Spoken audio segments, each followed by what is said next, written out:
আসসালামু আলাইকুম সুপ্রিয় দর্শকবৃন্দ, আবহাওয়ার সর্বশেষ পূর্বাভাস নিয়ে আপনাদের সামনে হাজির হয়েছি। আজ 12 জুন রাত থেকে আগামীকাল 13 জুন 2025 বাংলাদেশ ও পশ্চিমবঙ্গের আবহাওয়া কেমন থাকবে চলুন জেনে নেওয়া যাক।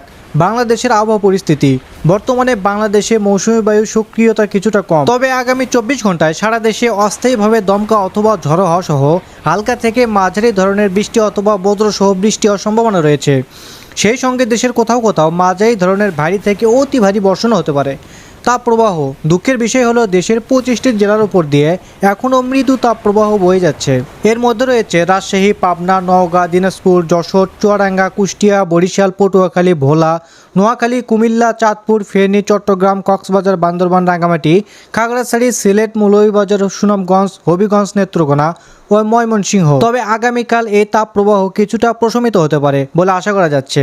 বন্যা পরিস্থিতি। বিগত কিছুদিন ধরে ভারী বৃষ্টিপাত এবং উজানের পানির প্রবাহের কারণে সিলেট, সুনামগঞ্জ, মৌলভীবাজার, নেত্রকোনা, খাগড়াছড়ি, হবিগঞ্জ, নোয়াখালী, ভোলা, বান্দরবান এবং রাঙ্গামাটি জেলায় বন্যা পরিস্থিতি বিদ্যমান। আজ 12 জুন রাত থেকে আগামীকাল 13 জুন পর্যন্ত নতুন করে বড় আকারের বন্যার সম্ভাবনা না থাকলেও যেসব এলাকায় ইতিমধ্যেই বন্যা হয়েছে সেখানে পরিস্থিতি তেমন উন্নতি নাও হতে পারে।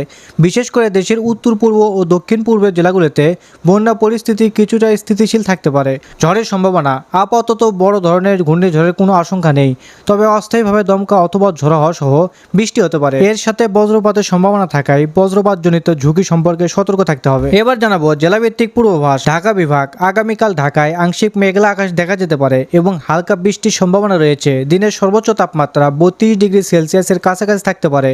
খুলনা, বরিশাল, চট্টগ্রাম ও সিলেট বিভাগ।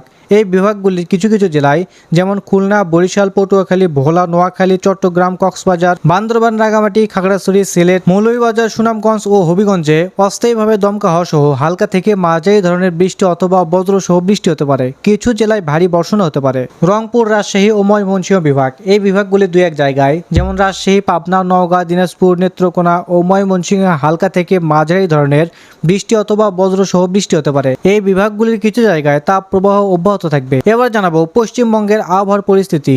দক্ষিণবঙ্গে বর্ষা এখনও পুরোপুরি সক্রিয় না হওয়ায় আর্দ্রতাজনিত অস্বস্তি বিদ্যমান থাকবে। উত্তরবঙ্গে বিক্ষিপ্তভাবে বৃষ্টিপাত অব্যাহত থাকবে। তাপপ্রবাহ। দক্ষিণবঙ্গের কিছু জেলায় তাপপ্রবাহ অব্যাহত থাকবে, তবে আগামীকালের মধ্যে এর তীব্রতা কিছুটা কমতে পারে।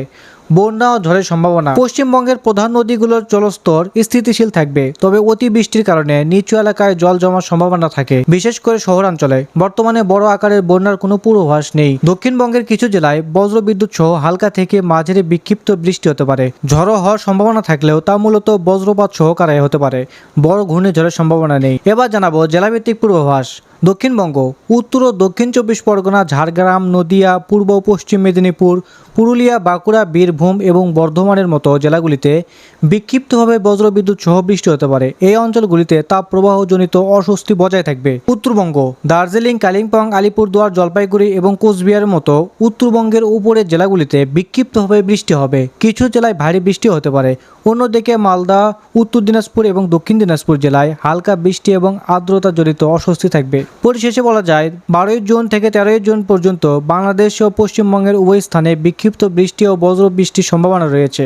বাংলাদেশের কিছু জেলায় তাপপ্রবাহ এবং চলমান বন্যা পরিস্থিতি অব্যাহত থাকবে। পশ্চিমবঙ্গে আর্দ্রতাজনিত অস্বস্তি সহ বিক্ষিপ্ত বৃষ্টি হবে। বড় আকারের ঘূর্ণিঝড় বা বিধ্বংসী বন্যার আশঙ্কা নেই, তবে স্থানীয়ভাবে বৃষ্টিপাত ও বজ্রপাতের কারণে কিছু সমস্যা হতে পারে। তো আবহাওয়ার সর্বশেষ তথ্য জানতে আমাদের সাথেই থাকুন। আর এমনই সময় উপযোগী আবার খবর পেতে আমাদের চ্যানেলটিকে সাবস্ক্রাইব করে পাশে থাকা বেল আইকনটি এনেবল করে দিতে ভুলবেন না। তো ধন্যবাদ সবাইকে। ভালো থাকবেন, সুস্থ থাকবেন। আল্লাহ হাফেজ।